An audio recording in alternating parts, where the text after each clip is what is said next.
I den her video vil jeg vise, hvordan man kan linke til et dokument på en blog. Lad os sige, at vi gerne vil linke til det her dokument på en blog. Jeg markerer det og højreklikker, vælger del eller peger på del, går ud til højre her og klikker på del. Heroppe har vi så linket til vores dokument. Det er markeret, så jeg siger Ctrl+C og kopierer det. Så ser vi udført her. Og nu skal vi ind i bloggen. Vi vælger mere, trykker på blogger. Her er et bloggen, vi vil indsætte i.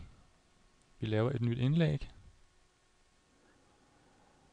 Og nu er det jo et link, vi gerne vil indsætte.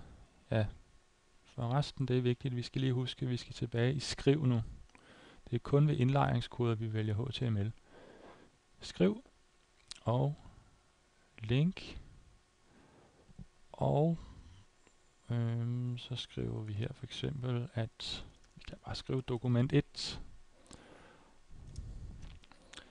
Og linket sætter vi ind ved hjælp af Ctrl+V og OK. Så siger vi udgive. Og vis blog. Heroppe foroven kan vi nu se, at der står dokument 1, og hvis man trykker på det link, så ryger man direkte til dokumentet her, Google-dokumentet. Det var det.